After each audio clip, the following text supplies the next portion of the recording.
I'm a spirit, I guess, in this human form right now who is trying to do the work for humanity, for people. I'm a trauma specialist, and it's something that I'm very passionate about. And walking this path and healing my own life and my own experiences as well that caused a lot of consequences, which oftentimes we ignore as adults. I know that my pain is now able to be the channel for people to be able to relate to and to find the strength to move forward and to find the courage and find inspiration, and for them to reconnect with those parts of themselves that they've forgotten maybe or never been acquainted with, which is our spiritual self. Trauma is universal, but it's often misunderstood. What if we took off all these human construct lens that they put on us and start with a blank slate of unlimited potential? Welcome to Prodigal, the podcast, where we discuss inspiring stories of self-discovery and transformation. Join your host, Don Jackson, and his dynamic co-host, Big Sean, as they lead you through captivating conversations, all designed to ignite your spirit and broaden your horizons. Whether you're on a journey of personal growth or simply enjoy staying up to date on the latest in culture, you've made the right choice. Get ready to be inspired, entertained, and enlightened. This is Prodigal, the podcast.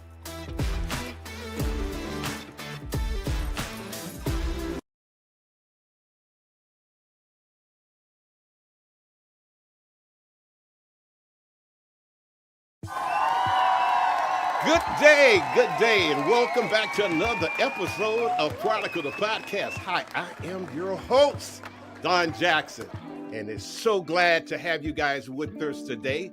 Also joining me, as you always know, my prolific co-host, Big Sean. Sean, how you doing, my man? What's up? Boy, you added a little too many bigs in there. Now, I told you I was slim and slow. Hey, now, man, wait a minute. I'm working on this thing, I'm jogging around the block. I can only go by what I see. Yeah, okay, well, like I'm working on it. Okay. Weeks is like Big right. Sean, Right. So you're saying I'm filling up the whole screen over here. Well, that's a damn shame. Boy, Christians will so do you bad. You got a monitor, you see it, don't you? Yeah, well, you got a monitor. Yeah, my monitor shows me look all at the my way head. up here. Yeah. Look at my head in the frame. Now look at your head. Yeah, but mine, you know what I'm saying? Hey. But these glasses, are magnifying glasses, you know what I'm saying? I got these Mr. Magoo's on. Yeah. Man, I'm glad to see you this morning and that you're having a wonderful morning. Yes, sir. Of course, we have a very special guest. Yes, we do. This morning, Alisa is joining us. She's a mental health counselor, amongst many other things and facets and so forth. She's just a ball full of energy and healing. How about that? Yeah, I'm looking forward to this because I'm gonna get some counseling in today. I'm sure she will dial in on both of us. Well, I'm letting you know now. I'm needing some help, and I'm sure she would dial in on both of us and have a prescription ready for us after okay. Well, yeah. I'm just letting you know my Medicare ran out, so it got to be free, Doc. Well, ladies and gentlemen, please welcome to the Prodigal platform, Miss Alisa Gracheva. Yay! All righty. Thank you. What's up, lady? Thank you, gentlemen. Thank you so much. It's an honor to be here. And today, everything is pro bono. So whatever you may need, I'm here to assist, whether it's for you or for the listeners. So I'm very excited to share the space. So thank you so much for having me over. Okay, well, if we don't use it, we we put it in the bank. We put it on the book. So we don't use it, we just put it on the book. So, total recall. Okay, yeah. It's going to deposit that. We might not need it today, but later, we know it's there in the books. Yeah, okay. Not responsible for that. Oh, you're doing great this morning, huh? Oh, you're yes. looking great. Thank you so much. You gentlemen look amazing too, and it's a beautiful morning and it's an exciting time, and I'm very honored to be sharing some of the things that I know, and if anything will help the listeners too, that's a big honor for me as well. Yeah. Okay. Well, before we jump right into what is trauma that you specialize in and treat, before your bio, who are you? I'm a spirit, I guess, in this human form right now who is trying to do the work for humanity, for people. I'm a trauma specialist, and it's something that I'm very passionate about. And walking this path and healing my own life and my own experiences as well that caused a lot of consequences, which oftentimes we ignore as adults. And I feel like understanding more about trauma and gaining better perspective on the strategies that can be useful on how the trauma is encoded, just getting more awareness on that. And that's what my journey is about, is being there for people when it's rough, when they're in pain, and also seeing their transformation. There's nothing more rewarding for me than being a part of that. So yeah, so working with trauma is something that I passionately love, and combining a lot of different practices in order to help a variety of people, because one size doesn't fit all, and we need to gain the tools that can be helpful for us specifically. And so that's why I provide a comprehensive kind of way for people to gain those tools so that they can use it. Okay, so Okay. when you speak of these traumas and all, did you have some trauma take place in your life that you felt like you needed to fix, and then once you got the formula, you wanted to pass it on? Yeah, absolutely. That was actually my life's journey. I feel like dealing with pain and learning what it is and how to navigate that was a big part of why I'm here right now and sharing this story. I Mm. moved to the United States when I was a child. Again, I was born in Soviet Union. It was a Mm. very rough kind of upbringing, and it was thankfully I didn't grow up feeling poor, but we were technically poor. So, and transgenerational trauma, which is now we're more aware of it as well. And my grandparents went through the Second World War, so it was a lot of things that shaped me as a kid as well. And so transitioning by myself at the age of 18 to another continent, right now I feel like I probably didn't have a lot of brains back in the day, but at the same time right now I feel like that's a part of the journey as well. So, and that kind of rough experience led me to other things when you're trying to navigate a new country from very different perspective and upbringing, led me to experience domestic violence and sexual abuse, and leading me to substance use as well as a coping skill. And I feel like a lot of us can relate to that aspect when we turn to the wrong Yes. strategies in order to navigate what we've been dealt with. And so yeah, working all of this and taking myself through a spiritual journey as well as mental journey, and then gaining education and finding that purpose in life, that I know that my pain is now able to be the channel for people to be able to relate to, and to find that strength to move forward, and to find the courage and find inspiration, and for them to reconnect with those parts of themselves that they've forgotten maybe, or never been acquainted with, which is our spiritual self. I feel like, which is a big part of understanding trauma and personal transformation, which again doesn't have to be kind of related to religion, but a very empowering practice, because we gain that bigger perspective on things. So yeah, a lot of personal experiences leading to this type of work. Mm. You just said a whole mouthful Yes. that just happened to you personally. And it just rolled off your tongue so fluently. Sexual abuse, physical abuse. Unpack. Hold up. Bless your heart. Yeah, it was many Yeah. years ago, and navigating that was rough. But also, I know that a lot of people, unfortunately, a lot of women. I think the rate right now, statistics from like 10 years ago, was one out of five women dealing with that. So it's a lot of women who had to endure something similar, and navigating that can be a rough experience, and how it affects us, and that's how trauma naturally stored in our physiology, and it's not just mental. And so understanding that what kind of those experiences can create for our physique, right, is a big part of it too. What led to your traumas? I mean, that's a lot. Was that by one individual, several individuals, over a period of time? Mhm. That was a lot to deal with. Yeah, no, it was one experience. It was very first relationship. Again, I was a late bloomer, so for me that was around 20. That was my first kind of partnership, romantic involvement.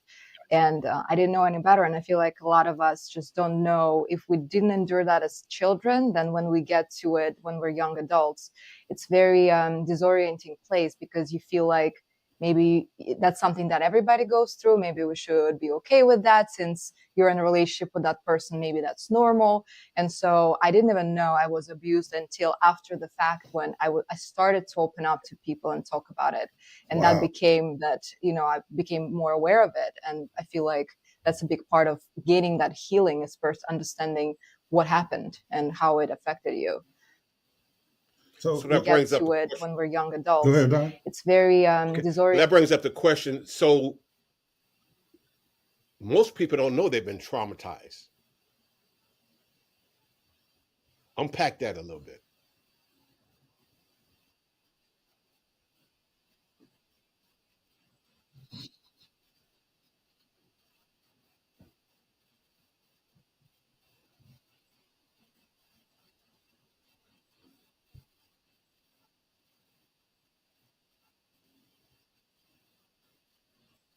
Of life right now that is impacted? Is it that I'm functioning everywhere to my full potential? Or there's something that is just hard to break, because trauma can affect us in many different ways. It doesn't mean that if I'm functioning and I do it perfectly, it doesn't mean I don't have traumas. Maybe there are certain areas of life that can be getting better or that are impacted, but I have no awareness of that. For instance, we can be great employees, we can have businesses, we can be, great as far as our home environment, but we're not able to gain other connections with people. Maybe there's something that's we're missing, and we get too stuck to one person per se, right? Maybe it's codependency, maybe it's something impeding my personal progress, maybe some habits that I'm not able to break. All of these factors can also imply that there is some underlying trauma, because trauma, it's stored in two different ways. Not everything that we experience is just mental. When we get scared, when something is affecting us, even when we get happy, we experience that physiologically, right? If I always give this example of watching a scary movie, if we get scared, it's not just mental, oh, I'm afraid. I have heart palpitation, I experience that in my physiology. The same Reality. happens with trauma. And underneath that physiological response, there's a negative belief about ourselves. But we have no awareness of that, because this top brain, we're going to call it simplistically top brain, and bottom brain, they don't have connection. And so Mm-hmm. that physiology that happens when we experience traumatic event kind of leads us to encode underneath all that sensations and emotions, negative belief. For instance, I am not good enough, I'm alone, I'm abandoned, I'm unsafe. And then from this point on, that may continue to interfere with our life. I mean, I can function great, but if I feel like I'm unsafe and nobody can be trusted, then I have this lens that's muddy and I'm looking at the world with that. So how likely am I to connect with certain people if I don't trust people or I feel unsafe? It's going to impede my progress in connecting and making those meaningful relationships with others. So we have to understand again in what way our life right now is impacted, and be brutally honest with ourselves. Well, rather than justifying, because we're masters of justifying our behaviors. But if we honestly look at that, is that behavior is good for me? Is this habit is serving me? Is it healing me or killing me? Right? So if we look at it from that perspective, we can gain understanding. You know what? I want to change something. And then we start digging deeper to understand what kind of things we need to change, how certain experience could have impacted us. And it's a journey, it's a process. It's not something that we can just overnight understand and become aware of and find a way to solve it. It's a step after step, and it's hard work. It's funny that you should mention it like that, but trauma is universal, but it's often misunderstood. So I have a question: Where, how are some of the ways, the less obvious ways, that trauma will show up in an individual, and actually they not even know that they are going through trauma or they've been traumatized? Mm-hmm.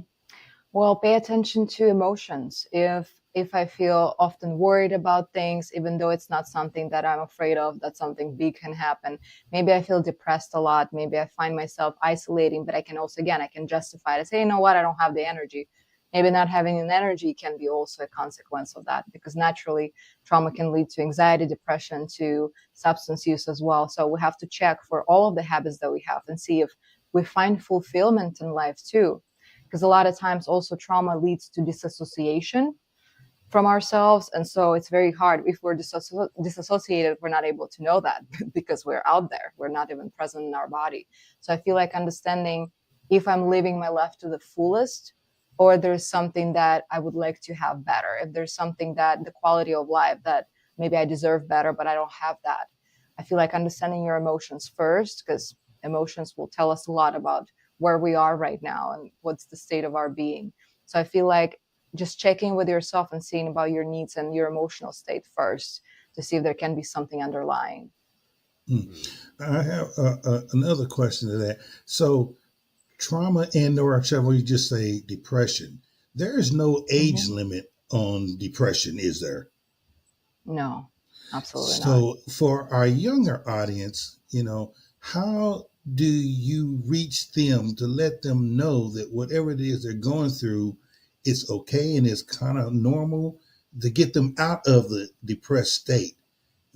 How do you address that? How would you address that? Adolescence depression.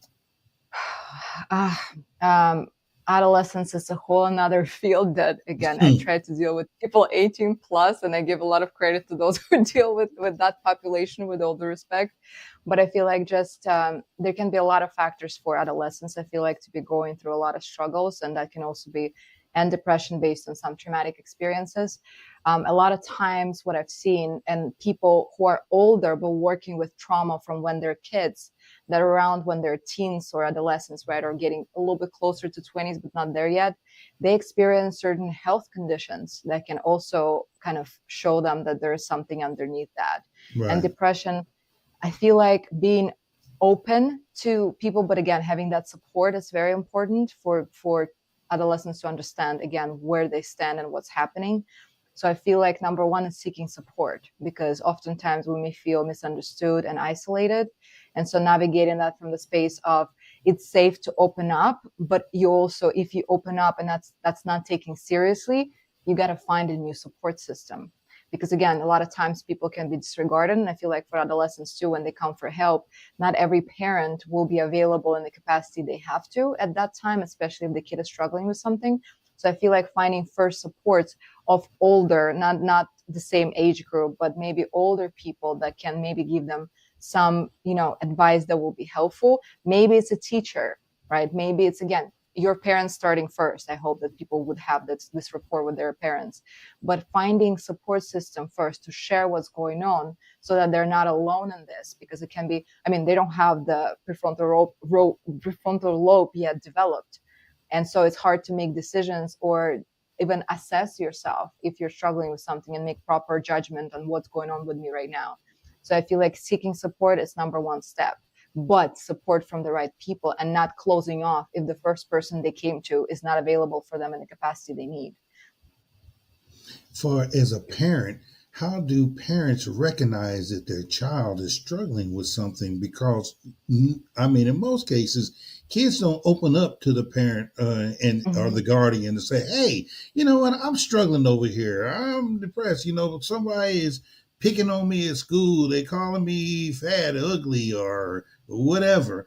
And kids don't know how to actually communicate that with their with their parent without the parent getting upset and wanting to go up to the school and start trouble issues or whatever. But how does a parent recognize the fact that their child is struggling with something? Yeah, I feel like first creating a space for that. Number one, I think everybody, even if we may feel like, and there can be things that maybe not, we're going to call it not as serious as what it appears per se. But even Okay. then, I feel like exploring what's going on with the child is important. Just giving them that stage and say, okay, well, what's happening? Tell me, like, it's okay. Whatever you feel, it's okay. Because I feel like as there's a book that's called The Myth of Normal by Dr. Gaber Mate. And he talks about providing that space and normalizing a lot of different emotions that kids have, because sometimes if we're paying attention to adolescents, they can have a lot of tantrums, right, or certain outbursts. It's never out of nowhere. Yes, of course hormones can play a part, but I feel like still giving that space and say, okay, what's going on, tell me, just tell me everything how it is, and just listening. I feel like we don't listen enough, especially as adults. We usually feel like what we know is what we know, and that's the truth, the ultimate truth.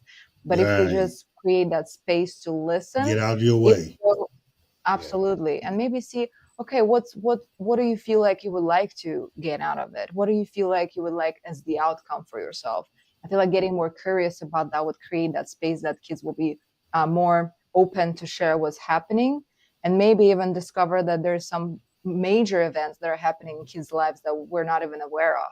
But I feel like giving that safe space, and even if you have an idea why it's happening, suspend it. Allow the kid to share with you whatever is going on, and then you can make a proper judgment. Even if you feel like maybe taking them to therapy, even though you, as an adult you may feel that this is nothing, can be a good idea to start. Why not let the kid to talk to someone who may understand them too, if you feel Wow, like that's this big. is A an neutral improvement. person. Yeah, that's big.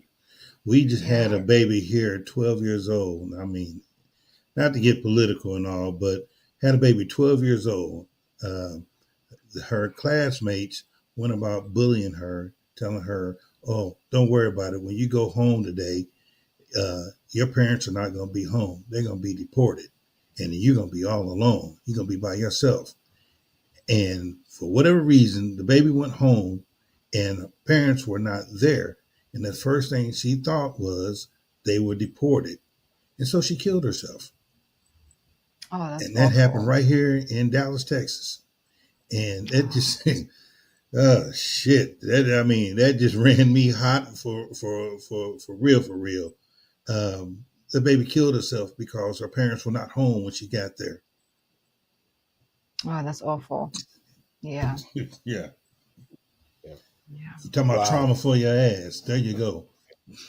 That is trauma. Yeah, yeah. Trauma. No, that's rough. I feel like it's again, politically, I know there's a lot going on working with clients too, and I feel like that's why it's so important to have that connection with your child. I know it's not easy when kids are teenagers. I get that part, but I feel like there's still a way to create that environment where you will be having more connection with the kid rather than the kid being influenced at school and the kid having more of an understanding of their own identity and their family and having a plan for any type of situations, especially if we're considering cultural influences in here in the situation in the country as well. I feel like it's good to create that bond and having better communication. I've actually seen some of my clients who have kids and how they navigate that. It's just beautiful when they have this rapport.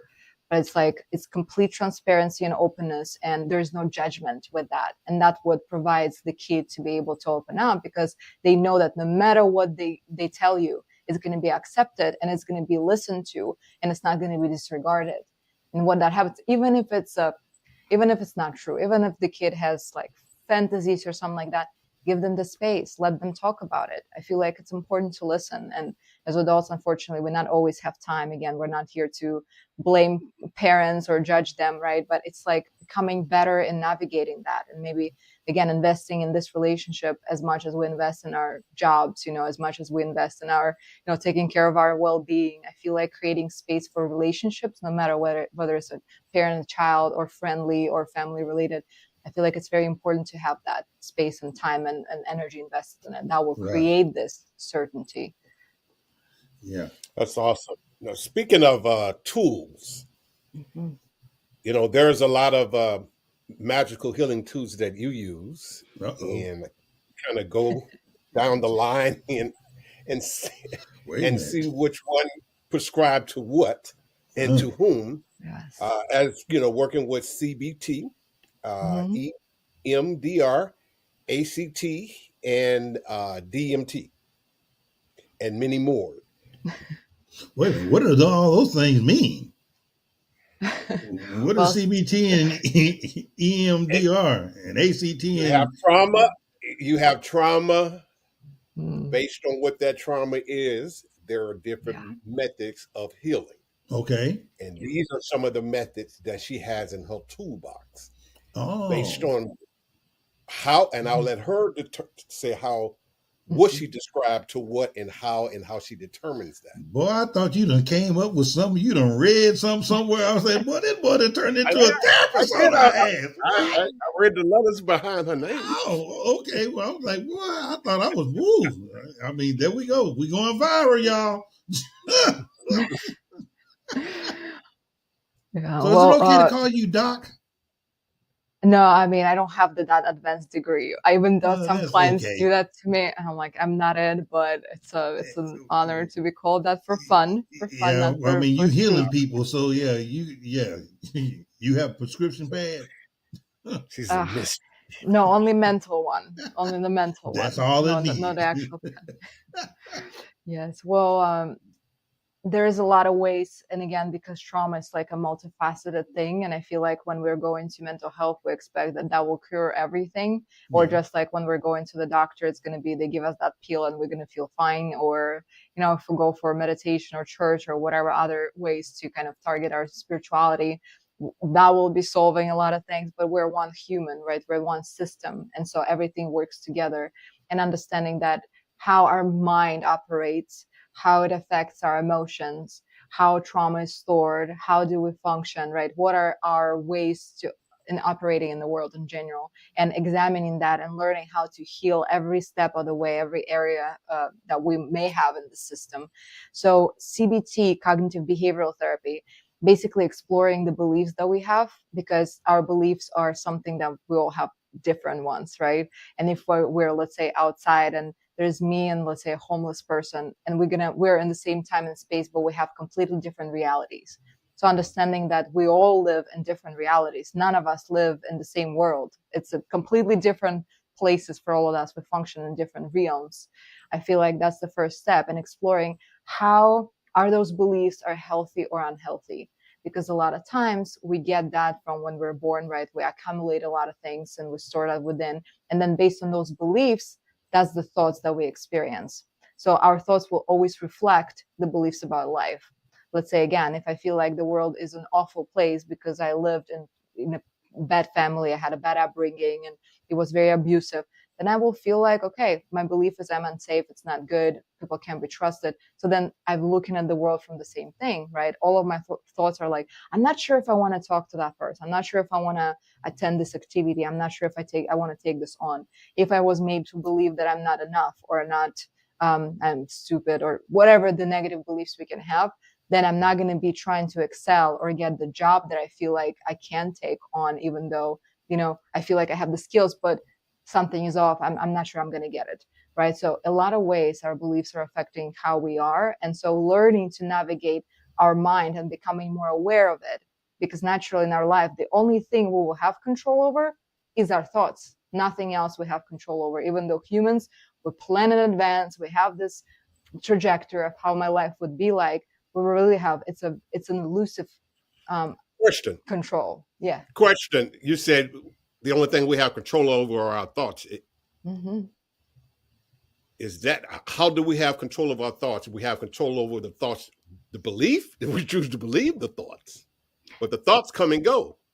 Thoughts are something that based on our beliefs, because the thoughts are habitual in nature, and so our Uh-huh. thoughts is something that's running on the background all the time. It's something that again we don't have control over it, and especially Correct. people who try to, we don't have it at the beginning, but then we can again dispute it, we can watch it, we can become an observer, we can question our thoughts too. Because a lot of times when I think a thought, so what's happening, why our thoughts are so prominent? When I have a thought, and we're talking about, we call it cognitive triangle. So we Mm-hmm. have everything, a situation happens from which we interpret it in a certain way, right? Let's say I'm losing my grandmother, and that grandmother for me was the world. I didn't have connection with my parents, and grandmother was everything. So if I feel like I'm losing the person who was everything and I will never have that connection, right? It's based on the belief that this grandmother is the most important person and I'm not going to be good without her. Then my thoughts after she passed, I don't know what I'm going to do. She was the only one who understood me. Then we go to feeling. How do I feel when I think those thoughts? I feel bad. I feel sad. I mean, and right, all of this negative emotions. And then from our feelings come behaviors. So what do I do when I feel like my life is over and I feel sad and I feel bad? I may not get out of bed. I may not study enough. I may not go and play with friends, just because my belief was that that person was everything. So understanding and trying to shift and change, exploring, is that the truth? Maybe it's hard, yes, but there are ways to navigate it. Okay, I have rapport with my mom, let's say, or with my parents, maybe with a friend group. Maybe I should go to therapy. Maybe I have to practice with grief. But again, in general, we become more aware of the habitual thought patterns. And then we'll learn to replace that And that's how emotions become that guide for us. Because if I notice, oh my God, I'm awful, like this day sucks. Okay, what am I thinking about? Well, I remember my grandmother again. I'm thinking how it was great with her, and now she's not here. I'm like, okay, stop. What can I think about instead? And then I'm choosing what I want to think about. Is it easy? No. That's why I have a job, because people are not able to master themselves. And I feel like understanding and learning about how you function and learning about your ways and those habitual things that are running the program in our head that kind of afterwards lead us to certain emotions and behaviors. That's what cognitive behavioral therapy allows us to do. It's exploring our thoughts, and then through those thoughts, we see what was the belief underneath, because it's very hard to get to that belief initially, but observing and understanding better, what am I thinking about, and tracking those thoughts, becoming more aware of that. That's the first step. And then we're going into, okay, what can I think instead? And it cannot be something that, something that doesn't feel true, because our physiology will know. But healing starts, okay, I'm open to learning about new relationships in my life, rather than saying, well, I have incredible relationships with everybody else. It's not going to be true, right? To the child, let's say, when she thinks that, or a woman who thinks that. But then saying, you know what, I'm open to seeing other relationships. I'm open, or I'm working on building new friendships that will be fulfilling too. And I begin to change that belief that's limiting me. And I start to give myself a little bit of freedom to see other perspective. Because I feel like one of the things that led me actually to a lot of realization was when once I asked myself, okay, what if everything I believe in is not true? And then suddenly I have a field of opportunities and things to think about that's not what I thought was true. And then I can explore and see whether this is something that can help me feel better or not. Because again, there's so many realities, so many opinions. We can choose if this is something that's weird. That's a weird thought, right? Because I have a different perspective on this. But again, that thought is as valid for them as my reality is for me. So what if there is some truth in it? And if I begin to question that, I begin to open myself up. And again, it requires open mind and heart. And I know a lot of people say, well, I have an open mind. Not true. No. A lot of people don't have an open mind because we like to be stuck with our ideas about the world. And plus, most importantly, we believe what we think about and what we feel. So let's say if I feel, and you can probably relate, if I feel shitty, if I feel bad today, life is shit. If I feel great today, life is beautiful. We always reflect to the world what we experience, and beginning to understand that my emotions are fleeting as well, and they come from my thoughts, what I'm thinking about. I begin to find those steps forward in order to change what I think about, to give myself that fresh start, to give myself a new perspective, to start changing little by little the beliefs that I have about life too. And it's a process. It's not easy. It requires a lot of work and a lot of letting go of those things that I used to know and thought was true. A lot of habits that I have, what things that I listen to, things that I watch, because information in, information out, garbage in, garbage out. What I feed myself daily afterwards reflect on how I view the world as well. So again, it's a very there's a lot of steps in this, and I feel like, again, just not overwhelming yourself, but even giving yourself that perspective of like, what if there's something better that I can believe about myself, or what is there's other truth about life that I didn't consider or didn't open myself to. And that becomes that a very gentle, it's not a push, it's a gentle nudge, so to say. What if we took off all these human construct lens that they put on us and start with a blank state, blank slate Yeah. of unlimited potential? Mm-hmm. Yes. Yeah. That'd be dangerous. Absolutely. That is dangerous. Why? Speaking Why do you say that? What do you believe in that it can be dangerous, a blank slate? What's your belief? Because with a blank slate, at this age, if I had a blank slate, oh boy, I don't know how many things I would go about doing differently. I think whatever I did, I would probably be more strategic in it, because whatever caused me to get caught up, I'm going to try to avoid that. But, I don't know if everything, my personal belief, I don't know if everything that I've experienced in life that we consider to be trauma, now it was traumatic, though I feel Mm-hmm. that it was necessarily detrimental. I believe that through my trauma, I've grown a lot, and I got to experience a lot of things that helped shape me into the character that I am today. Because through my trauma, personally, through my trauma, shit, if I wouldn't have survived it, shit, it's death. And here I go. So, Yeah. that's how I feel about it. Trauma is horrible. Yes, it is. But if we live in this trauma, and let that trauma to continue to consume you, shit, I mean, you'll always be walking around depressed and or lost and Yeah, wanting to blame everybody else for your misfortune and your absolutely. circumstances. Period. Absolutely. Well, you're on it. And the thing is, this is where we want to get people to, is to Mm, look back and say that this in that trauma there was a gift for me that I became who I was meant to be. yes, And ma'am. that's that spiritual perspective that I'm talking about when again considering Right. kind of trauma. Viktor Frankl, the book Men's Search for Meaning, wonderful tool for everybody. It's the man who went through Holocaust and he survived and he created this masterpiece for people to learn from and find meaning in their experience. I mean, if he was able to find meaning after Holocaust and throughout it and having this idea brewing, I mean, we can do it too. And that's Yeah, the end result. In blank slate, I don't think we're meaning like completely wiped out all of our history. Trauma will always be a part of our history, but it doesn't Mm-hmm. have to be a part of our story. When it's Right. still a part of Okay. our story, there we get stuck. And I feel like the healing process, it's not about that doesn't exist anymore, I'm good. No, it's the opposite. That trauma adds a shape to it. It adds to a beautiful gift to our person now, to our identity now. Because now we create this channel through that pain that we've had, and we're able to contribute to the world with something that we transform with it and through it. And so that becomes that again, I love trauma. And it Mm. sounds weird sometimes Right. when Right. I Yeah, say it, people are like, what do you understandable. mean? We get it. We get it. But we look back and we didn't say, oh my God, I was so happy. That was a great time. I grew so much. I evolved so much. We never say that. But when we look back and say, oh my God, that was a horror of my life. That was a deep hole. I went through hell. I've changed so much and I've became so much better and so much stronger. Only through those moments we can grow. And that's why I love working with Trump, because people can get such an insight and such a liberation and such growth and evolution through it. And that's why I love to be a part of it.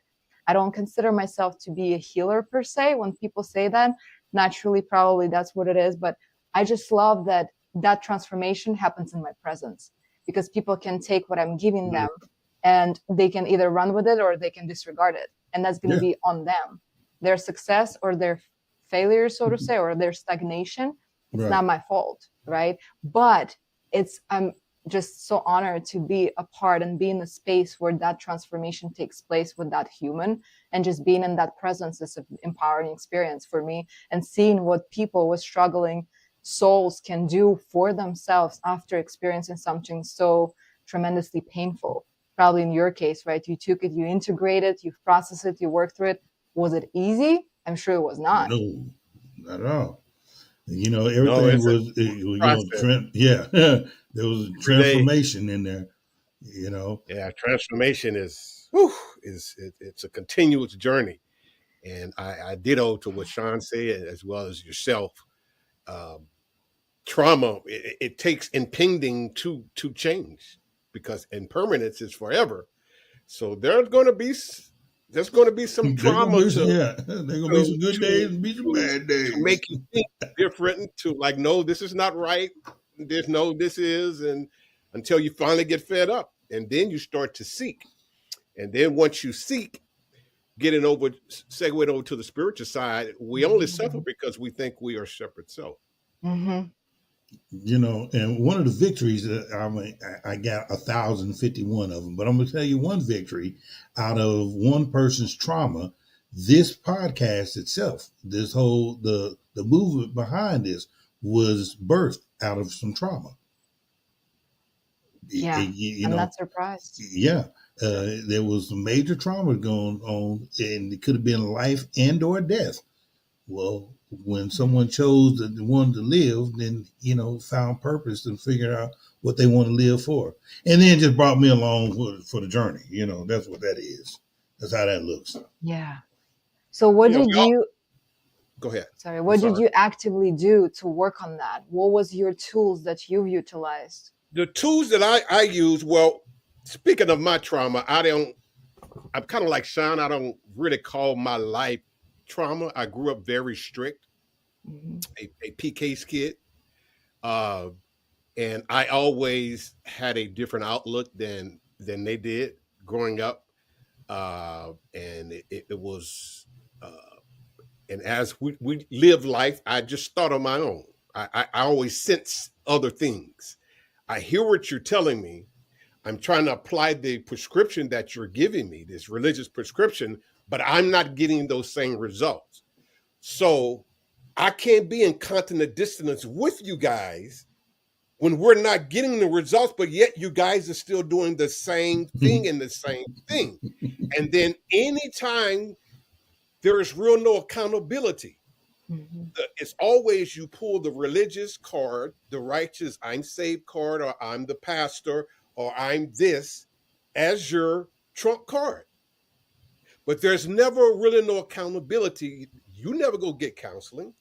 You mean you've been saved all your life and you're a super, you're a super, you're a super, Super Negro. you're a super spiritual. Yeah. And it's just prevalent for people that are born in the church. Yeah. They never think they're supposed to have any problem. But then it's almost like you can never test that. Well, yes, you can after a season. Oh, yes, it's time to put the grade card out. Let's see.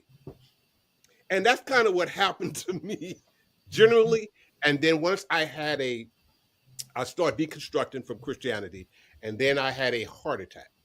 And I had a near-death experience. And then when I seen the doctors working on me and so forth and so on, and coming out of that, it's like, I got to go do some more scholarship. I got to see what this is.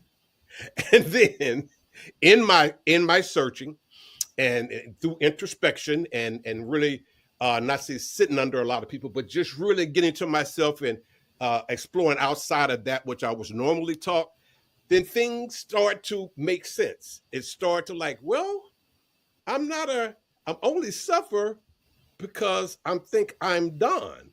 I'm not. Mm. Don is a human construct. We're all spirit. Everything is connected. There's only one thing happening. It's consciousness enfolding up on himself. And like you say, mental, DID, disassociation. Yeah.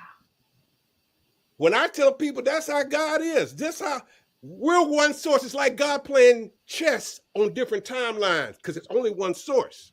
Yes. So God has mental disorder. God has a mental disorder in the sense that this is how he does, this is how it does what it does. Yeah. And so if you can unpack that, since you're a mental health therapist, the disassociation part. Yeah, well, I feel like DID that you spoke about, this dissociative identity disorder, that's it's very rare case where it's actually different entities living in you, but it's different, more like different parts of ourselves that are at play. And this association, I love how you said that. It's a very cool idea to me. You got this DID because that sounds so true. Actually, that makes a lot of sense. But for trauma, again, sometimes we get that part of ourselves that's been activated because it needs to protect us, right? So let's say if it's a child, sometimes in adults, there's like a 5-year-old child, or there's a teenager, or there is a different part of ourselves, like feminine and masculine. There's usually something associated with that, and that's how we get this separation. It's more of a preservation component and defense mechanism that appears, and we have protectors, we have exiles, we have different parts. But we all have different parts. I mean, if we think about it, when people say, well, that's not who I am, but who are you? Because you're so different with your parents, you're different with your spouse, you're different with your friends, you're different coworkers. It's like you have so many faces. Which one is real you? You can't say that one is more true than the other. Well, not to cut you off, but it's Yeah. when you really think about it, that's the only thing that can be happening. Because if it's only one thing happening, how do we function in all these altars? He has to dissociate himself. And that altar is that only altar, and that's on that timeline. In that timeline, when you're born, that altar is born based on wherever he was born, what his parents put into him, and so forth. And that's how this shit keep going. Consciousness keep unfolding on himself. I love it. I love it. Something like that. So the archetype. So if that's an archetype, that means it's happening. So above, so below. That's a Yeah. so above, so below. So on some of your other healing,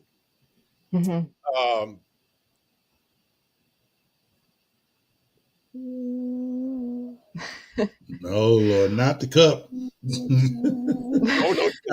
She got that real shit. Sound healing, cup. yes. Sound healing, beautiful. One of the most amazing things I feel like on this alternative medicine list that I can think of. And I actually served people in detoxes and rehabs, right? I've worked as a sound healer in a rehab center, and people were getting results that are much better from this relatively normal folks that we call in a community, right? I love doing sound healing in general. I get benefits from that. Everybody do. So everything in our body vibrates. Every single cell has a vibration. We know it, right? That consciousness at play.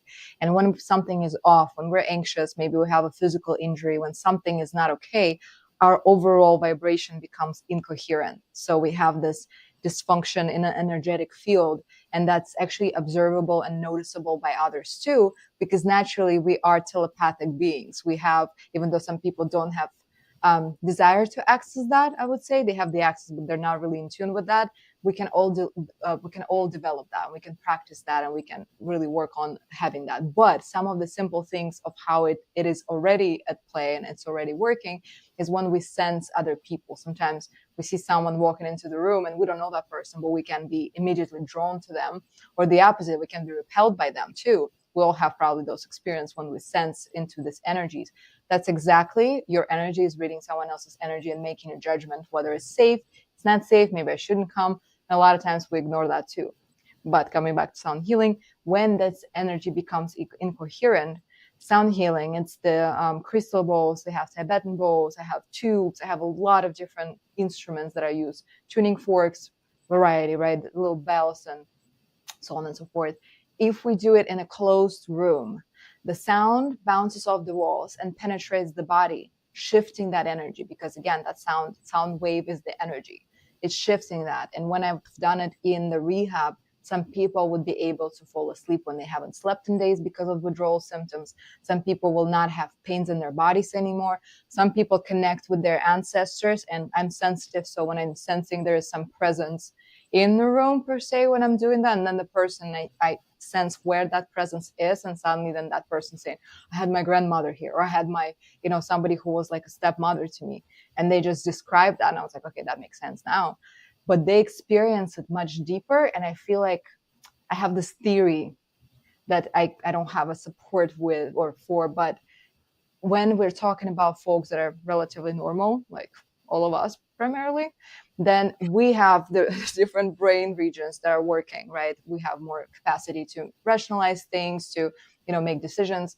When the folks have the brain capacity a little different, when after substance use, sometimes certain parts, what they say in the field, right, is that their brains are impaired in certain areas, they're not working as much.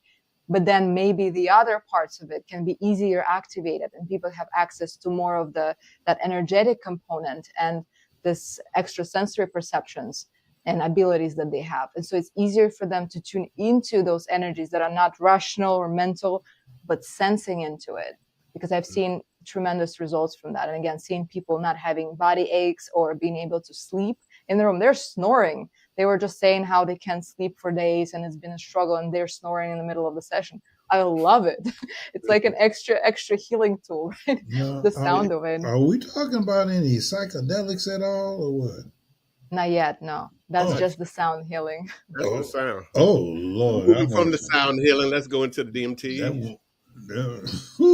She said, not yet. Yeah, and if you can elaborate, let's go into the psychedelics Well, ayahuasca. therapy, ayahuasca. Well, it's not really therapy. I don't perform that. I want to be clear because that's going to be illegal for me to do. But integrating Oh, people after their experiences, number one, again, I've been through it. Psychedelics in a way of ketamine assisted psychotherapy, that's a little different story. DMT is like that ayahuasca component. I know mushrooms. DMT. Yeah, DMT. That's what ayahuasca is kind of the component that the main component of it. For me, that served. I've been with this practice for many, many years. It started in 2017, and that gave me tremendous amount of healing of my own traumas, and that was a very powerful experience. I love this practice. It's the medicine for my soul. It's not for everybody, so I want to just be clear because that's not a solution to all the problems we have. It may be a solution for for you, but again, it doesn't have to be. But as an addition, if people are able to do that based on their medical history and recommendations, but their provider and anybody who worked with them, because there are some contraindications to that practice. But if that's something that people feel called to and they really have intention to heal and they really have a problem that they want to solve, this can be an incredible help to them to deal with that. Beautiful modality. Again, it served me. It's been a magical journey that helped me actually unfold my practices with sound healing, with everything. A lot of things that I currently do as a spiritual component of that came from that healing process for me too. So it's definitely it's a beautiful, beautiful modality if anybody's interested, for sure, if they feel called to, but just knowing about contraindications will be definitely useful. So that particular modality, what is the actual benefit besides uh, not besides killing the ego? I don't like the words of killing the ego because when people use that, no, but yeah, Linguistically domesticated. speaking, I don't. Right, I really was looking for the right word to say. right, right. I Going like back to straight to say, source, because basically right. you're killing the personal self, where you're dissolving the personal self. Yeah, I like the word So, domesticating, like a wild horse. If you learn to domesticate your ego and help it work for you, that would be a useful thing because we're ego until, I mean, I come back into the body, I am ego again. I correct, cannot just be just spirit because while we have this body, that's kind of, we're correct. connected until the rest of our lives. It works on multiple brain regions. It allows us to go backwards in the memory and reprocess that. So we bring different perspective. As if we're talking about just scientific part of it, we have the visual cortex is activated. Our memory component, hippocampus, is activated as well. We're able to reprocess the past just like we would after 10 years of therapy. So it allows us to reshape our understanding of it just because we have that disassociation from the human self, and which means to the knowledge that we all have embedded in our cell, in our every cell. We have that wisdom within ourselves. But a lot of times, if people don't have time to practice other spiritual ways, prayer, meditation, any other kind of practices that they may have, we may have struggled to disconnect from the mind, and our minds are often restless. And how they say in South America, our minds are ill. Like minds are ill because we're constantly influenced, especially in the US. We have so much noise, so much garbage that's all around us, and it's very hard to disassociate from that. So we're going to be exposed to that. So that allows us to step back and to reconnect with the wisdom we all have inside, and to find a solution without having a therapist. You are your own therapist in a way, but you're listening because your body is at complete peace at that time. You don't have access to that as we usually are. And that's, again, that sense of control that we have is like, no, I have to be in control. A lot of people are afraid of this part of it where they have to let go, but letting go is the only way that is. If we don't surrender, we're not going to hear the voice of wisdom because the mind will always be at the steering wheel. So ayahuasca allows us to disconnect from that and tune into yourself and your innate wisdom that was always there. We just didn't have the time to listen. But that entry point, coming back to yourself after all that experience, Yeah. that's crazy, ain't it? Yeah, coming back, and integration is the most important part. Ceremony is fun, or not so much fun. It can be terribly beautiful. I've had rough experiences, but how you integrate that, what happened for me, and I will just tell my personal experience. It's giving you those tools to use. It's giving you the understanding of what's going on. It's giving you the tool of what I can do about it. But then the free will kicks in when we're humans, right? So I can either take it and I use it for myself the next time when I have the triggering situation, because guess what? After the ceremony, I can be uplifted. Everything is great. I see unicorns and rainbows. Life is beautiful. I got it. I'm healing, right? With And then, Andromeda. Yeah, yeah. Unicorn. yeah. Dong! Yeah, and then you go back and there's that spouse that's pressing your nerves. There's that person that's cutting you on the street. There's that boss that's so rude and disrespectful. And you have the choice. Then you begin to see this choice much clearer. You're like, okay, I see this now. I have two ways to go. Which one do I Mm. pick? And that's how the free will begins to play. Because I can go backwards to my old kind of experiences, my old patterns, or I have to practice a little more. But it's going to be easier to break that pattern now if I want to. Not easy, but easier. And so this is where we have to exercise carefully the choices that we have, so that we can actually take ourselves into a more healing way, into, more goodness and feeling better. Mhm. And like you said, that's not for everyone. If you've already been there, I think I've already been the source where I don't even have to take Absolutely. that journey. But I do notice most philosophy of minds, most of them take that journey. And then again, like yourself, I think it's important, because how can you talk about something that you haven't experienced? Yeah. Or how can you offer treatment or help in something that you haven't actually experienced yourself? And one of my mentors, Bernardo Castro, he's a philosopher of mine in uh, more of an idealism. I don't know if you're familiar with him. Have you heard of Mm-mm. him? Bernardo Castro. No. You might look him up, Dr. I Bernardo will. Castro. Yeah. So, man, that is beautiful. You're very knowledgeable in so many areas, and especially when it comes to the holistic approach, and not just prescribing another pill, but Mm-hmm. really have some useful tools that are been around for ages. It's just that we don't tap into them because we were steered away from them for Mm-hmm. one reason or another. But it's coming to be more prevalent now. Um, I know the hour is upon us, and it always happened like this when we have someone real interesting that is real knowledgeable. Me and Sean can just continue to eat your brain. We're having a course over here, because you taste good. That Mhm. brain is just so delicious. And but go ahead, Sean. I see you before I Yeah, I start. just got one question before we let her loose. I just like to know, give me one success story that keeps you driven to do what you have done or what you're doing. How have you helped one individual that stood out or stands out to you? Hmm. Oh, that's a good question. I think there is a lot of people that gave me faith, or strength in my faith that I'm on the right track. I don't think we always see the result of our work, because sometimes, again, it's something that's obvious and we get to experience that in our presence. I have certain people that I work with now that did incredible work because they really took the time to apply everything they were learning in their own insights. Um, so I can't pinpoint one specific one, but again, certain people change in ways that I have certain clients at the age of like 60. I had someone 73 years old, and seeing what they were able to accomplish, even though it may not be a complete transformation or rebirth at that time, but it's Mm. something that completely shifts them into another way of living, another way of feeling, another way of thinking, and seeing how they begin to be more aligned with their spirituality. If I'm able to help people reconnect with their spiritual self, for me that's the victory, because then the spiritual self will guide the way. They don't need me anymore, because they have the best guide they can ever imagine. They have themselves, their spiritual self. And Right. so if I'm to witness that they were able, they're like, oh my God, I've had this amazing experience. That's a victory for me. It's beautiful. You've got the sense of it, because I always talk about this difference between knowledge and a knowing. And just like speaking about the Catholic Church per se, right?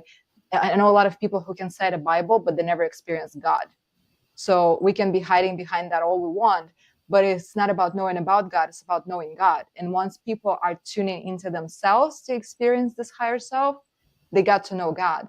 There's nothing that they have to prove. I'm getting goosebumps talking about it. There's nothing that they have to prove. There is nothing that I have to explain. I don't have to sit there if somebody's telling me, Your That's experience is right. bullshit. I say, That's okay, right. yeah, whatever you think for yourself. That part. Can't nobody. There you go, You baby. can't undo it. You There, can't. there You you can't put the go. genie back in the bottle. Once Hey, you see it, you can't you put the can't genie unsee back it. in the You bottle. can't You unsee can't it. unsee it. Yeah, You can't Yeah. unsee it. So, like you said, them goosebumps comes, and you like, yeah. okay. And you know what all you've been through and what you accomplished. That's why I'm telling you, you are a joy. You are truly a ray of light. And I can tell the things that you've gone through far as in trauma and your circumstances, they were real and they were real to you. And I know that you look at yourself every day in the mirror and say, girl, you made it. You made this shit happen. And that's some real stuff right there, baby girl. Mm, thank Awesome, beautiful. thank you. Uh, Ask you a couple of quick questions, Uh-oh. then we're gonna go. Put All your right. seatbelt on, girlie. A spiritual tool or practice you can't live without. My devotional at night, every single night, I'm on my knees. It's for Hmm. myself to connect with that part of myself that I don't see. That can include prayer, it's meditative practice, it's energy work, it's all together. So it's every night on my knees. A book that changed your life. So many. I would say Men's Search for Meaning for sure, and Spiritual Solution to Every Problem by Dr. Wayne Dyer. I like that. That was a good one. Mhm. Let's see here. One word that defines your life purpose. Faith. I would say Faith. it's faith. Faith. Just having that belief, having faith is everything. Your message to the world in one sentence. Spend time with yourself to know yourself. Yeah, I think it's Awesome. important. Yeah. Well, If you go ahead, Don. I'm sorry. no, go ahead before I wrap. I got something I'm Yeah, gonna I get. was just going to ask her, where can people connect with her? Where can we all find you? Because that's important. We need to be able to do that. Yeah. So I have a website. It's www.sense.life. I have Alisa_art as a Instagram, and Alisa Gracheva. If you Google me, probably you'll find me. Psychology Today has my info. That's how people can find me as a therapist. And again, my personal is Instagram and my website. And I offer a free consultation if anybody needs that, just to consult about Hmm. what their needs are. If they need to connect and just talk about something, it's going to be free. Just reach out. Well, your calendar is full. Yes. Yeah. My Lord. Okay. What I'm going to do is give the mic to you. Let you give your takeaway of what you want to leave with our audience, and if you can lead us into a 1 minute meditation out of that, and we'll do a wrap. Okay. All right. So for the audience, you can heal. It's possible. You just have to utilize all the resources you've got and have that desire, because without a desire and being ready to change, nothing is going to happen. So I feel like just having that courage to try different things, to experience that, to find what works for you. Because again, healing is an option and it's available. We just have to look for it. And a meditation part. Okay. Do you want to do it with me? Do you want me to guide Yes, it? we're Yeah, with we're you. here with You, you. we're with you. You radiating. All right. We So hold hands. Yeah.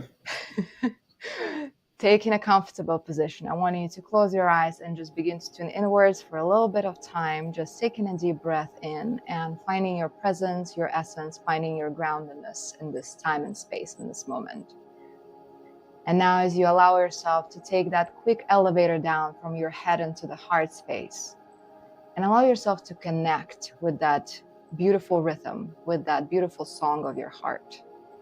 If you feel drawn to put your hand on it, to connect with it a little more, please do so. Just allow yourself to sense into it, to ground into your heart space.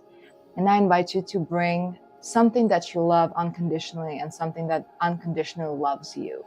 And I want you to put it into your mind's eye and into your heart space and truly experience that love. Taking a few deep breaths in and out, allow yourself to strengthen that connection to the image and the sensation of that love and the feeling of warmth and whatever that brings. Maybe there's tingling, maybe there is that beautiful, exhilarated feeling of warmth as well. Just sense into it. And as you continue to tune into that, allow yourself to take a deep breath into the heart, opening it up. And as you exhale, shift that energy everywhere within your body. Allow that wave to take place and to go to all of the parts that may be anxious, that may be tense, and allow this beautiful sensation of unconditional love and that presence, your energy, to radiate to every part of you. Take another deep inhale into the heart. And another, expand it even more within your body and outside of it, creating that beautiful sphere. And allow yourself to stay with that energy for a little bit more. Another deep inhale into the heart. And now send it to every part of your life. Feel that wave. Now you completed your quick healing process and allow yourself to just sense into this. You can now come back and open your eyes when you feel ready. Oh, yeah.